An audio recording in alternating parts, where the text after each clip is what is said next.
Okay. May I have my slides, please?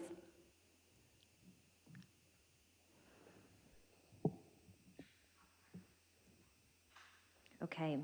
Good afternoon. I'm Emily Weinstein, a researcher and co-founder of the Center for Digital Thriving at Harvard Graduate School of Education. I'm joined here by my colleague, Beck Tench. I've spent roughly the last dozen years exploring adolescents' experiences of new technologies, including social media and more recently, generative AI. I believe that effectively supporting youth requires good insights, not just good intentions. And this is admittedly complicated as we turn our focus to generative AI. It can feel like we hardly have time to slow down long enough for thoughtful reflection when the technologies are changing at an ever-accelerating pace. It's also complicated because so much about young people's tech experiences remains invisible to us. Tech companies incorporate features and algorithms in ways that are often unseen, and young people use technologies in ways that aren't always foreseen. They have experiences behind their screens that are routinely out of our lines of sight. And even when we see what they do, we may not see it as they do. How then can we see and foresee the important details and dilemmas of young people's experiences with AI?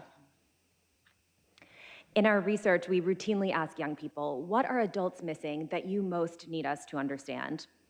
I wrote a 2022 book with Carrie James, Behind Their Screens, which is filled with teens' answers to these kinds of questions about growing up with social media. And now our team is naturally asking young people these same questions about generative AI. Here is a sample of the kinds of things they're saying. It helps me ask questions without feeling any pressure. We use it for very creative purposes, not just cheating on homework. It listens.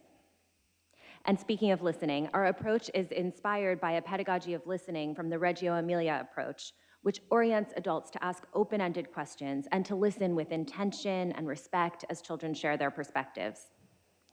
A developmental lens is key to the quality of our listening, and as we consider what young people share.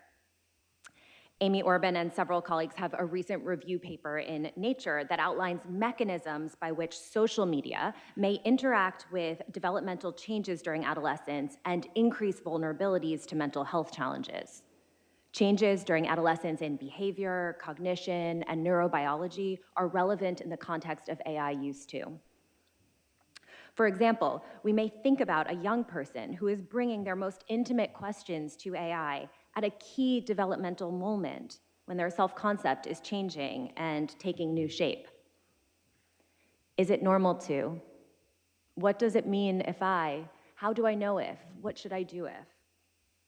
Young people's developmental stages will influence the kinds of topics and disclosures they bring to generative AI, the ways they use it, their interpretations of the responses they get, and their sensitivity to the impacts of these exchanges. So a developmental perspective is one lens we might lean on for help to see and foresee dilemmas with AI. We need to look through other lenses too, because it's also the case that young people come to their uses of technology from vastly different contexts and circumstances, and they bring with them different identities and strengths and vulnerabilities. These differences are not a distraction from the story, they are core to it. And just as we need more specific terms than using the umbrella of AI for an array of very different technologies, we also need to be less sweeping and more careful and specific in the ways that we characterize youth. The 5 C's framework from the US Center of Excellence on Social Media and Youth Mental Health is just one example of a way that we might orient to some of this specificity.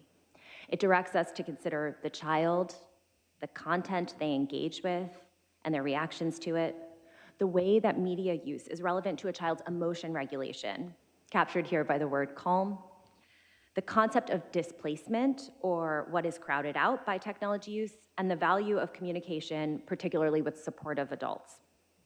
I'll just expand briefly on 2 of these that feel particularly relevant to what we're already hearing from teens about generative AI. Big emotions come with the territory of adolescence, and learning to regulate emotions to find calm is a key aspect of healthy human development. Bots are currently programmed in ways that are friendly and supportive, which offers a positive feedback loop for those who turn to bots seeking support or validation. This is an area where we would be wise to anticipate a collision of design and developmental sensitivity. Researchers have already for years been studying the ways people of all ages can develop attachments with bots, including through demonstrations that show how readily people form connections to even much simpler versions of bots than those we are talking about today, like the early natural language processing models and robots from the 1960s. We also know both practically and empirically that content really matters. With AI, we might consider the difference between 10 minutes spent on creative work or 10 minutes nurturing a bot-based friendship. And those 10 minutes in a relationship can be meaningfully positive if a bot is helping a teen reframe anxious thoughts and practice healthy coping, or extremely toxic if the bot is encouraging self-harm. In another vein, our team has been working over the last few months on a framework to help educators and students increase visibility into another area of generative AI use, related specifically to schoolwork. Because we have heard, at least in the US context, that there is significant gray area. For example, is it okay to use a chatbot as a personalized tutor to deepen their learning? What about tapping a chatbot to help check their interpretations of quotes that they're using for an English essay? Or to take a past problem set from their physics class and use the AI tool to generate additional practice problems for themselves? The idea for the framework that I'll share in a moment came from a listening session with teens on a conversation about AI use that actually was not focused on schoolwork. One teen shared a story about a family friend who had used ChatGPT to write an anniversary card to his wife. The wife was so moved by the card that she cried. We started parsing with different groups of teens their reactions to this scenario, and we found that they varied in their assessments of whether or not it was okay to use ChatGPT to write the card. Some weighted heavily what they saw as a positive outcome. The card made the wife happy, so the use overall was good. Others thought some use was okay, but that writing the whole card crossed a line. Here's one quote: "Sometimes you struggle getting it from your head into words. That's probably most of the time okay, as in okay to use ChatGPT for help. But asking it to write an entire card, like that's a line." And speaking of lines, teens drew them in different places from each other and from the adults on our team. We started to wonder whether we could use this idea of the line to make visible some of the gray area around AI and school assignments. So we created a prototyping activity where we have students focus on one typical homework assignment, for example, an essay on the Great Gatsby. We ask them to brainstorm all of the different ways that AI could possibly be used related to the assignment. At this step, the group is putting aside assessments about what is acceptable or allowed, just brainstorming as many ideas as possible. So for an essay about the Great Gatsby, one group of teens shared uses like helping you come up with ideas for claims and counterclaims, creating an outline, inputting quotes and asking why they're significant, finding motifs or symbolism in the book, grammar and spell check once you're finished. I'm going to jump a few steps forward in our design process and just share with you that we then ask them to map each use on this Likert-inspired scale that goes from on one side, totally fine, to on the other, crosses a line. And in the middle, this gray area covers mostly okay, not really sure, and feels sketchy. This mapping makes visible an otherwise invisible aspect of teens' thinking. Here's one teen mapping those activities that I just shared. Grammar checks and some idea generation are okay, while they say generating a complete character analysis is not. What is interesting is that a lot of activities fall into the gray area.